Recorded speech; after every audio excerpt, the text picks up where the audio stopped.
Non union after fracture बहुत common है, लेकिन इसके कुछ रिस्क फैक्टर हैं जिसकी वजह से फ्रैक्चर नॉन यूनियन में जाता है।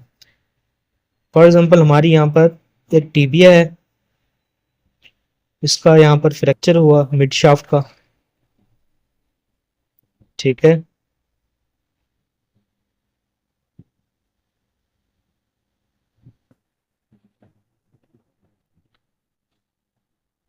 अब ये फ्रैक्चर नॉर्मली क्या होता है, इसको हील हो जाना चाहिए, ठीक है।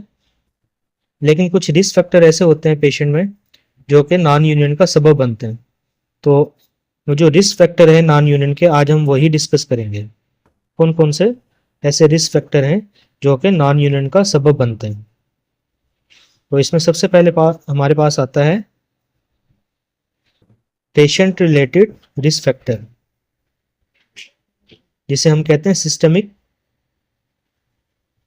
Risk factor. इसमें कौन कौन से हैं? नंबर 1, इंक्रीजिंग एज, अगर पेशेंट की एज बहुत ज़्यादा है। नंबर 2, पेशेंट ओबीज है, ठीक है, बहुत ज़्यादा मोटा है, उसका बॉडी मास इंडेक्स बहुत ज़्यादा है। नंबर 3, अगर पेशेंट डायबिटिक है। नंबर 4, पेशेंट मलन्यूरिश्ड है, ठीक है। और नंबर 5, अगर पेशेंट स्मोकर है। तो smoking is also cause non union, ठीक है। इसके बाद ये तो हो गए सिस्टमिक फैक्टर जो कि पेशेंट से रिलेटेड होते हैं। अब कुछ ऐसे रिस्क फैक्टर होते हैं जो लोकल होते हैं, जो कि फ्रैक्चर साइट पे मौजूद होते हैं। वो कौन कौन से रिस्क फैक्टर हैं? लोकल रिस्क फैक्टर, उसमें सबसे पहले हमारे पास आ जाता है इन्फेक्शन। अगर फ्रैक्चर साइट पे या उस बोन में इन्फेक्शन है तो most probably it will cause non union. Number 2, instability, अगर फ्रैक्चर साइट पे बहुत ज़्यादा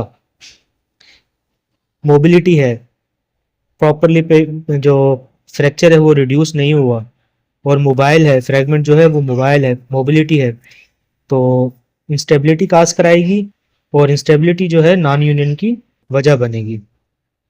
नंबर 3, पूर ब्लड सप्लाई, अगर फ्रैक्चर साइट पर ब्लड सप्लाई प्रॉपर नहीं है तो ये भी नॉन यूनियन की वजह बन सकती है। नंबर 4, इम्प्रॉपर फिक्सेशन, अगर सर्जन प्रॉपर फिक्स नहीं करता बोन को, it will cause non union, improper fixation, ठीक है। और लास्ट में बोन लॉस। बोन लॉस का मतलब क्या है कि फ्रैक्चर साइट पर गैप प्रेजेंट है, ठीक है।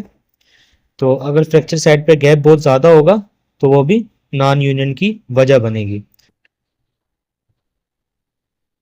This is all about risk factor of non union.